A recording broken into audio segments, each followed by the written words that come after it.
اس نے ذبح کر کے ایک دمبا قربانی کے طور پر پیش کر دیا، اور اس وقت قربانی کے قبول ہونے کی دلیل یہ ہوتی تھی کہ آسمان سے ایک آگ آتی تھی اور آ کر اس کو جلا دیتی تھی۔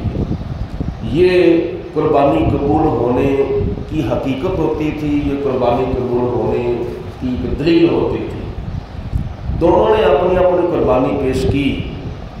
حضرت آدم علیہ السلام نے اللہ کی بارگاہ میں دعا کی اور جناب آدم علیہ السلام کی دعا قبول ہوئی۔ آسمان سے ایک آگ آئی اور اس نے آ کر ہابیل کی قربانی کو جلا دیا، جس کا نتیجہ یہ نکلا کہ حضرت ہابیل کی قربانی قبول ہوئی ہے اور قابیل کی قربانی قبول نہیں ہوئی۔ جیسا کہ خدا تعالیٰ نے فرمایا اذ قربا قربانا، جب دونوں نے اپنی اپنی قربانی پیش کی، فتقبل من احدہما، ان دونوں میں سے ایک کی قربانی قبول ہو گئی، یعنی ہابیل کی قربانی قبول ہو گئی، ولم یتقبل من الآخر، اور دوسرے کی قربانی کو اللہ پاک نے قبول نہ فرمایا، یعنی قابیل کی قربانی قبول نہ ہوئی۔ یہ حضرت آدم علیہ السلام کے دونوں بیٹوں قابیل اور ہابیل کی قربانی کا بیان اللہ پاک نے قرآن پاک کے 6 سپارے کی سورۃ مائدہ کی آیت نمبر 27 کے اندر بیان فرمایا ہے۔ اس سے ہمیں سبق یہ حاصل ہوتا ہے، ویسے واقعہ تو کافی اور لمبا بھی ہے، لیکن جو حاصل کلام میں نے عرض کرنا ہے موقع کی مناسبت سے وہ یہ ہے کہ ایک کی قربانی قبول ہوئی اور ایک کی قربانی قبول نہ ہوئی۔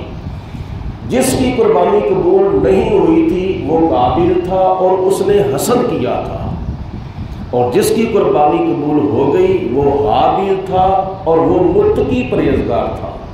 متقی پرہیزگار کہتے ہیں اللہ تعالیٰ کی ذات سے ڈرنے والے کو۔ تو ایک بات یہ معلوم ہوئی اور دوسری بات یہ معلوم ہوئی کہ اس وقت پتہ چل جاتا تھا کہ کس کی قربانی قبول ہوئی ہے اور کس کی قربانی قبول نہیں ہوئی۔ معیار کیا ہوتا تھا؟ معیار یہ ہوتا تھا کہ جس کی قربانی قبول ہوتی تھی وہ متقی ہوتا تھا، اللہ تعالیٰ سے ڈرنے والا ہوتا تھا، اس کے عمل میں اخلاص ہوتا تھا، اس کے دل کے اندر خشیت الہی ہوتی تھی۔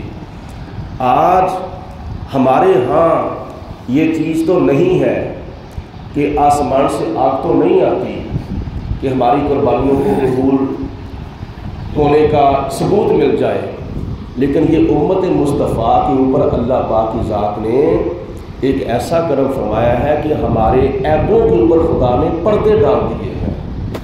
اگر اس وقت بھی آسمان سے کوئی اس طرح کا واقعہ ہوتا، کوئی آگ وغیرہ آتی، تو ہماری قربانی قبول ہوتی یا جس کی قربانی نہ قبول ہوتی، وہ کتنا رسوا ہوتا، وہ کتنا ذلیل ہوتا، لوگ اس کو کتنے تانے دیتے، لوگ اس کو کتنی طنزیں کرتے، لوگوں کی نظروں میں وہ کس قدر آدمی گر جاتا۔ اللہ کی ذات نے امت مصطفیٰ پر کرم یہ فرمایا ہے کہ دنیا کے اندر خدا تعالیٰ کسی کو پریشان یا کسی کو ذلیل نہیں کرتا۔ یہ قیامت کے دن پتہ چلے گا کہ کس کی قربانی قبول ہوئی ہے، کس کی قربانی قبول نہیں ہوئی۔ لیکن معیار سے سبق حاصل کرنا چاہیے، حاسد کی قربانی قبول نہیں ہوگی، اللہ تعالیٰ سے نہ ڈرنے والے کی قربانی قبول نہیں ہوگی، اور کسی کے اوپر ظلم کرنے والے کی قربانی قبول نہیں ہوگی۔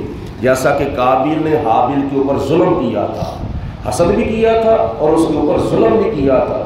کس کی شکل میں ظلم کیا تھا؟ اس کو قتل کرنے کی شکل میں ظلم کیا تھا۔ کس نے؟ قابیل نے۔ کس کے اوپر ظلم ہوا؟ ہابیل کے اوپر۔ لیکن آج کیا یہ خامیاں ہمارے اندر نہیں پائی جاتی؟ حسد بھی ہوتا ہے اور کیا نام ہے ظلم بھی ہوتا ہے، لیکن اس کے باوجود خدا کی ذات نے ہمارے عیبوں کے اوپر پردے ڈالے ہوئے ہیں۔ اللہ کی بارگاہ میں اپنی قربانی کو قبول کرانے کا معیار یہ ہے کہ دل کے اندر تقویٰ ہونا چاہیے، اخلاص ہونا چاہیے، خشیت الہی ہونی چاہیے۔